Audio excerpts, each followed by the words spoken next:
Okay, here it is just for you, as if you were at the show. You would have walked in these steps up here, come in, and we'll go around so that you can feel like you were really there. So you come in, there's a nice sign-in table. These are flowers that Rhonda and Diane got me. And then you'd come, and there would have been a table with refreshments and a bar right there, but they moved that other table. And these are flowers that you guys got me from the Swedlund family and the Pyetts and the Fishers. What a beautiful, wonderful family. They're just gorgeous. So thank you also for those. All right, so you come around here, and I'll show you the flowers, Jesse. So the first thing you see is it has my picture and a bio about me and all that stuff. But since you know me, you know all that stuff. And then I have the watercolor print of Forget Not All His Benefits. And that's a watercolor I did years ago. There's a reflection, of course, because of the glass. And that was loaned by the Shisho family and was not for sale. But that's what you're seeing. Then you would come around the corner and in the gallery, and here is a place. This is a serving platter, and I know the lights are throwing it off. It looks blue, but it's really green, a green and purple, and you really can't see the colors because of the camera. But let me back up. It was on hanging on the wall with a wrought iron thing, and so the lights are kind of throwing it off right now today because it has the bright sunlight coming in. But anyway, it's a serving platter, and that's sold. And then you'd walk by here, and here is a catfish platter that I did.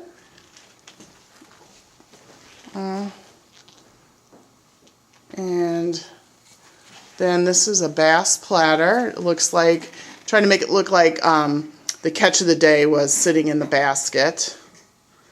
And that's hanging up on the wall also. And both of those are not for sale because, and the reason I have them hanging on the wall is because there's a crack in the back. And so I wanted to put them in the show because I liked how they turned out, but I can't sell them. And then I have these flower boxes that I did. They're three-dimensional, made out of stiff slab, hard slabs. And then I did sgraffito on them. And those both sold. And then there's a nice big window here, so it's going to kind of get in. So on a table down here, I have a long, thin platter for serving things, a serving tray. And this bowl, this new bowl that turned out nice, that's has already sold, so that wasn't for sale, but it was loaned by Linda Savage. I call that a flower bowl. And again, the light's throwing it off, but it's a really pretty flower. And then this sold to a good friend of mine, and it is a serving tray. It sits on like a coffee table or whatever. It kind of looks like leather. I call it my leather tray. And what I really liked about this one was is how I did the foot on it. Can't really see, but I did a nice foot on it. Can't really tell. I'm the one holding the camera, so it's sort of hard. But anyway, it kind of looks like leather. So a friend of mine bought that, and she really liked it. So this is a bass box. That hangs up on the wall. It's kind of thin. It's a thinner one than the flower boxes.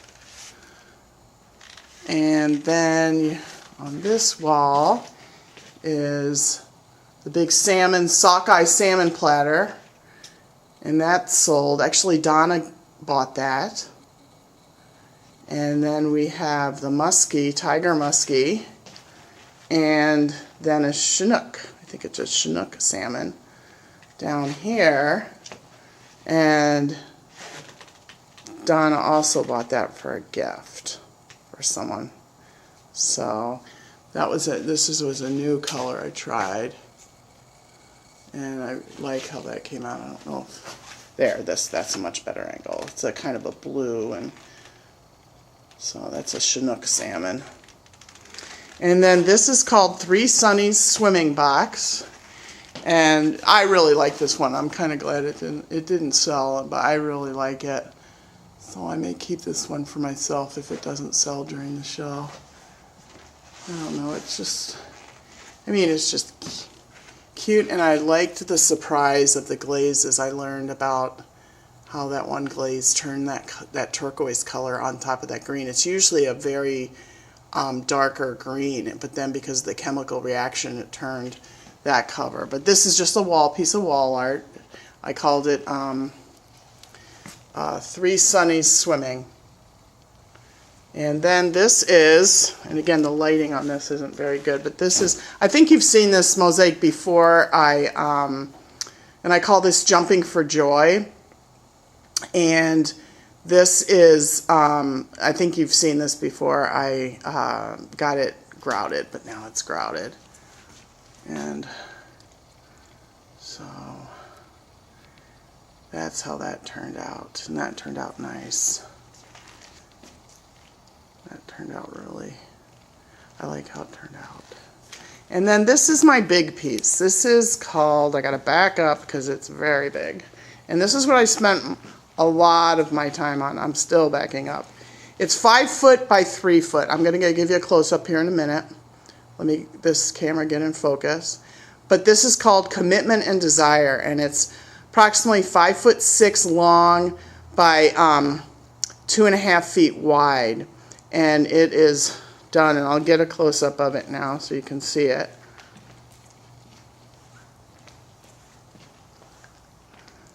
It's all grouted. I grouted it in 3 different colors. The rocks. This took me quite a bit of time to do.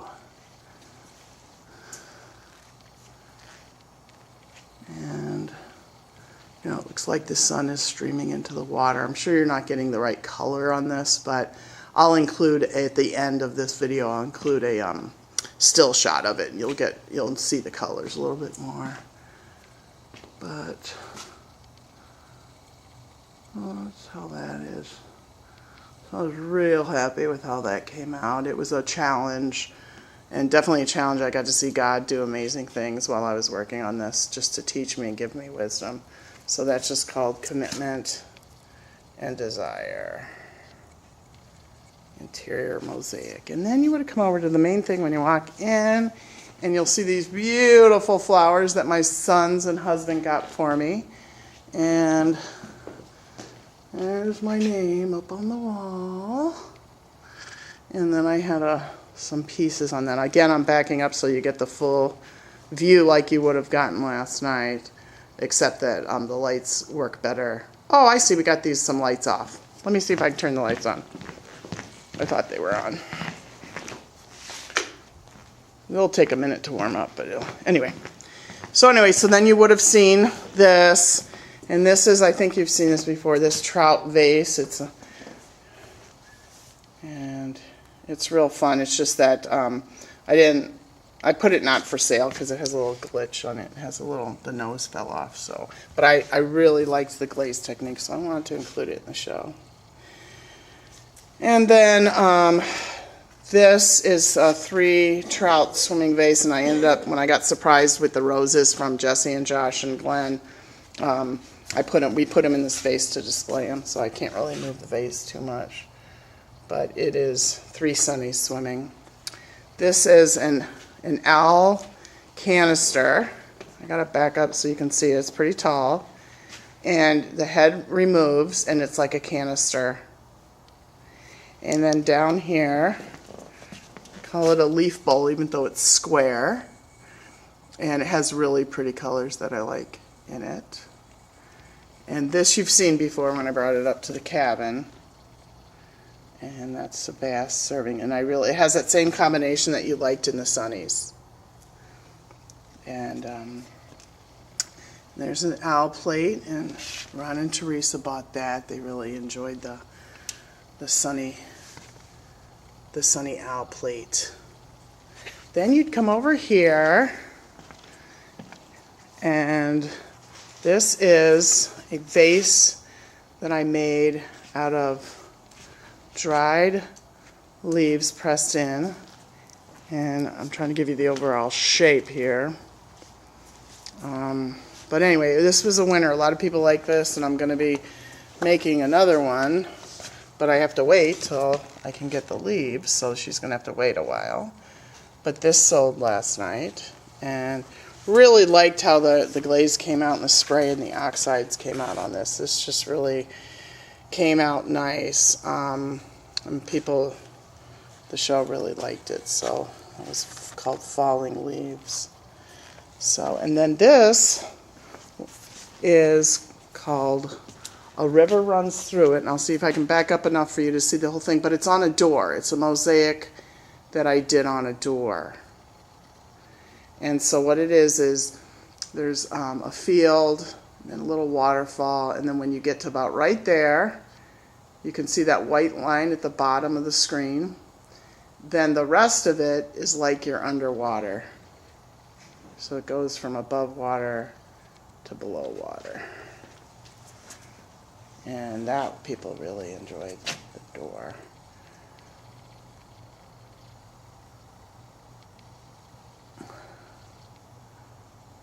And then the iris vase, and that sold before the show. It's quite a tall vase. And so this sold already, so a person just has to come at the end of the month and pick it up because they let me have it. And I sold it to them and just told them they could only have it if I could put it in the show. But I'm going to make another one of those, maybe a little shorter, and so they don't stick out, because I have a friend that wants one, but I would have to ship it, and I can't ship this one because see how it has open. That would be too fragile. So I'm going to make another one though. I like how that came out, but you really have to back up to get the whole thing in the screen because it's quite tall. And then this is a mosaic, and it is called No Matter How the Wind Blows. And it's, that we just look for the hope no matter what's going on in our lives, no matter how the wind's blowing, that hope, we just keep watch for it. And it's a lighthouse there, and the hope, and that's a mosaic on a board. It's 2 feet by 2 feet. And I really like how that came out too. Then you come over here, and this is some shelving that we did. And this was a raku vase that sold. And that was real pretty. That came out nice. That was my first raku piece ever. And then that is a vase. I just called it Blue Vase. I couldn't think of a good title for it. It's kind of like a pouch, but I don't know. And it turned out a nice blue. You can't really tell. I can tell this camera's not really picking up the colors, but it's that blue that you really like, Dolly. And this is called the Bronze Patina Square Vase. It's kind of tall, and I have a bronze on there, and then some green that makes it look like it's, patinaed. So it has I really like texture in ceramic. So, and then this is a clock, and this is just with a technique with underglazes, and you can't really tell, but it has all these numbers in it and stuff. And so I painted these with underglazes. It was a technique that I learned and kind of messed around with her technique. It's not fully her technique. It works much better than I did. And then these are 2 vases where I used that same technique with the underglazes. And you scrape and I inlaid into the dark clay. And that's a tall vase. Okay. And this is a shorter, squattier vase with inlays done with stuff with underglazes. And then this is a textured vase. Colors really came out neat on this one, but again, the camera's not really picking it up. And this is a 3-dimensional fish. You put it in a container for things. I was thinking about putting mail in there, like Glenn's always asks me, where's the mail? And if every day I put it into a fish container, then he'd know when he got home from work where the mail was. And then this is a vase with a horse on it and rope. That's sold. It looks like a rope. Comes down, has a horse, and kind of an odd shape, hand-built shape. And that's it. And then down here, I have a lamp that I made. Okay, it's out of focus right now. But what it is it's 3 tiers, and then I latticed some really bright colored cloth in there. These are just cloths I got, and they're just happy colors. I don't know, they just make me happy. So I made a little lamp out of that, just to show people all the different things you can do with ceramics. And then you come over here, and I have some of my paintings. This is a painting I did, and I call it Rocky Falls, A Perfect Day at Rocky Falls. You've seen this painting. That's above our couch of the lilies.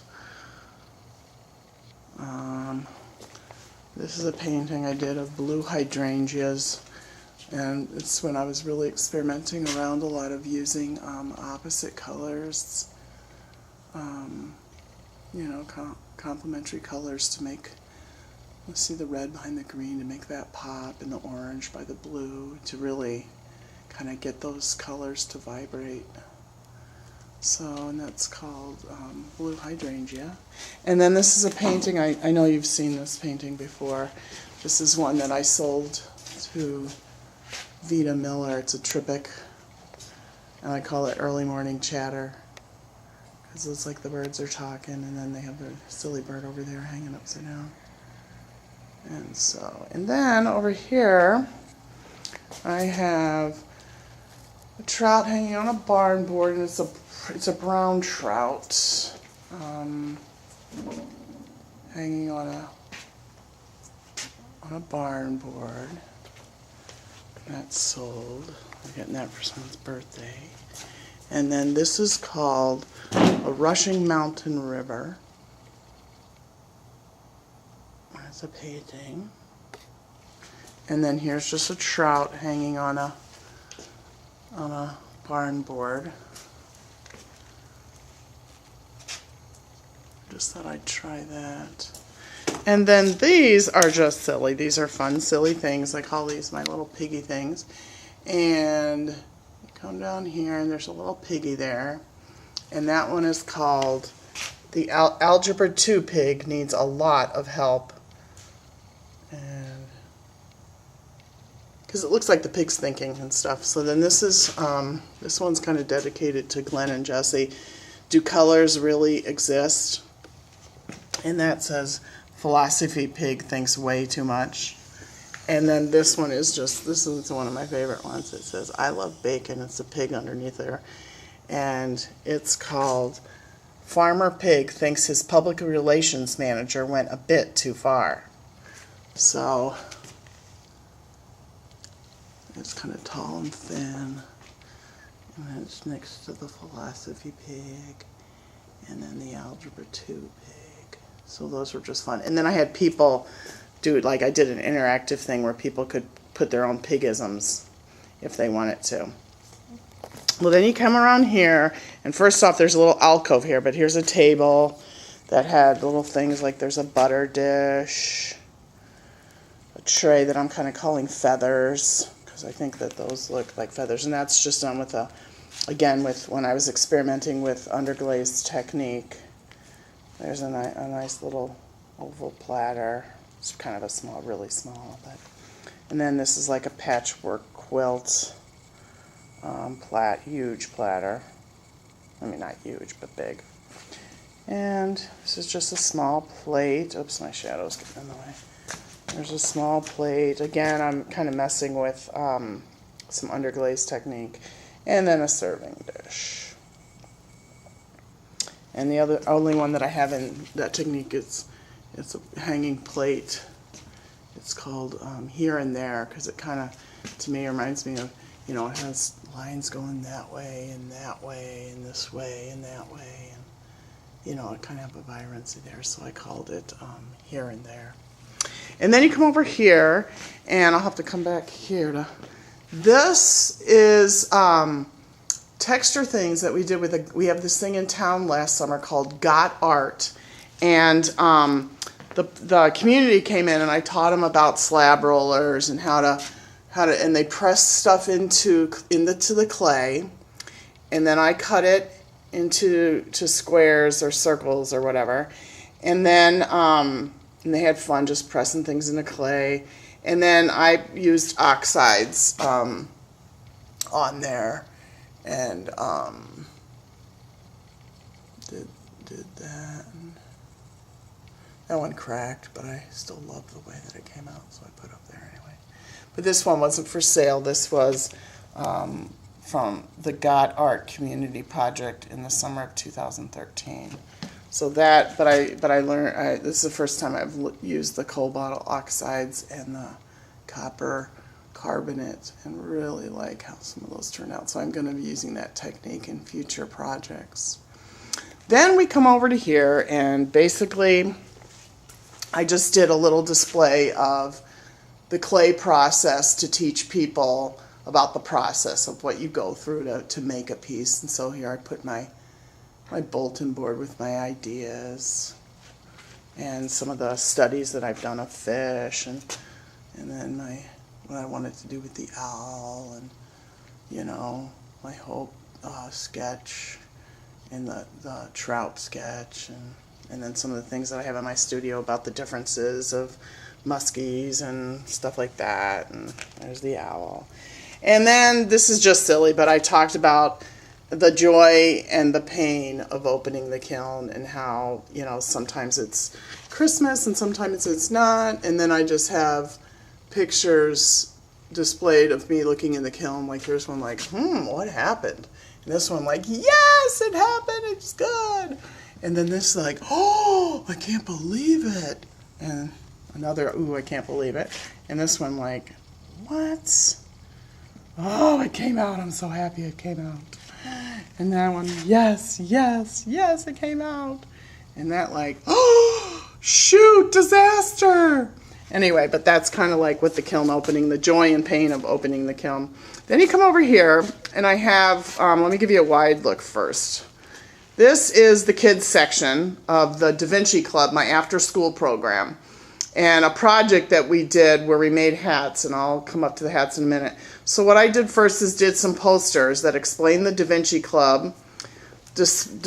And what I did is I read them this story called Why Does Henry Figgins Wear Weird Hats? And it's an open-ended creative story because it never tells you why he wears the hat. So here's the story. And then here's some creative answers from what kids creatively came up with, why they think he wears weird hats.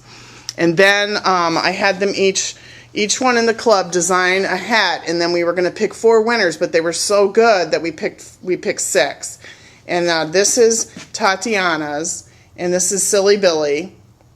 And Silly Billy's hat, I don't know if I can get the whole hat in, but I bought the materials and helped them make it as far as the sewing, and found some materials for them to use, and helped them kind of put together these hats. This is Zoe's, and Zoe worked all by herself on hers and did one, and hers is just a crazy cake guy. But he's sticking out his tongue, and he's wearing a tie, and so it's like a cake hat.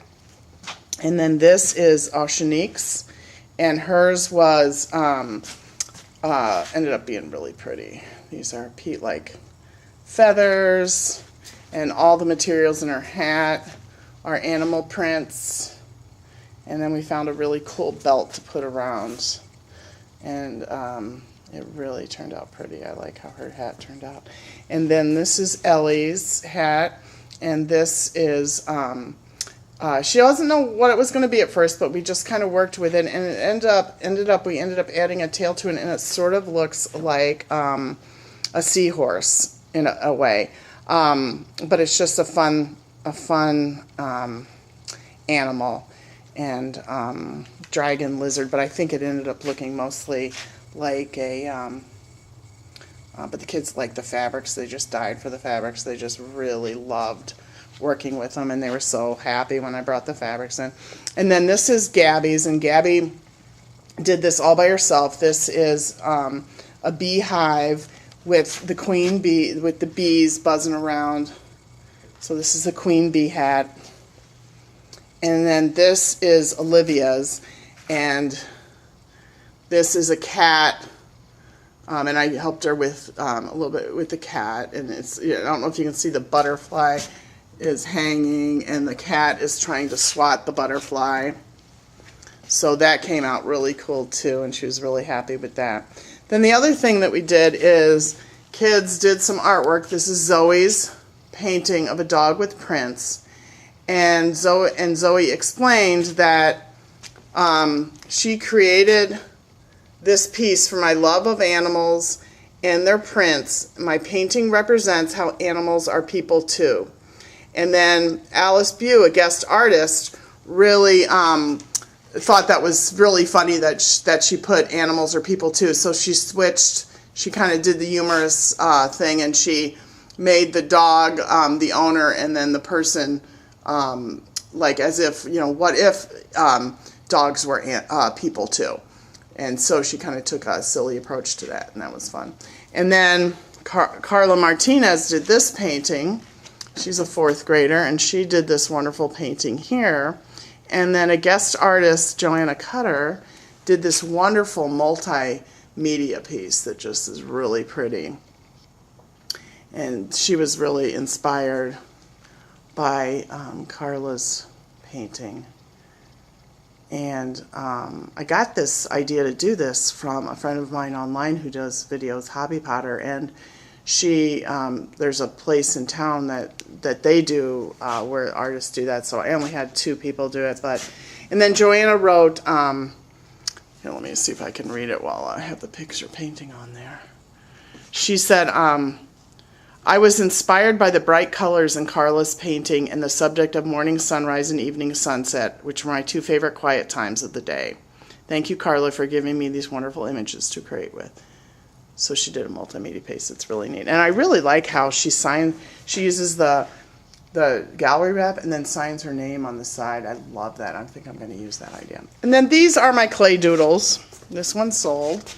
It's just I take clay, my leftover clay, and I throw it on the slab roller and just see what I come up with as far as what I think it looks like. And here are two other clay doodles. And then you come around the corner. So that's the alcove. I'll give you a look of the alcove. And looking back at all that so you can feel like you're here. And then we come around the corner, and this is a raku wall sconce. This piece is rakued. It's grapes, rakued, and then I put it onto a wall sconce, and that came out real good. I know you can't see the colors. It looks really more blue than it is. But anyway, you get the idea.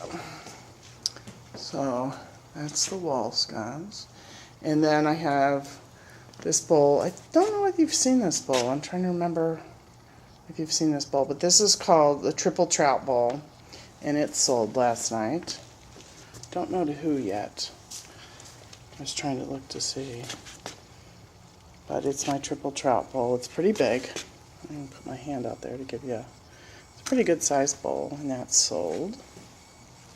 This piece you've seen, that's my Sunny's serving tray with the 5 Sunnies. I think I brought that up into the cabin one time. And then this is a hydrangea vase. It's pretty tall. Again, experimenting with this tall, thin type of thing. And these are carved hydrangeas. Carved through sgraffito. And it kind of is experimenting with kind of a tuxedo opening with a button and then things coming down, base there, and the sgraffito opening. So that is everything at my show. I'll give you show you the gallery, kind of give you the eye view there. There's the door, falling leaves, the table, big commitment and desire. And then this is where the tour started. Big old window they have in there. Pieces there. Here we go back out. Again, I wanted to thank you for the beautiful, beautiful flowers. I love you guys, and thanks for all your love and support.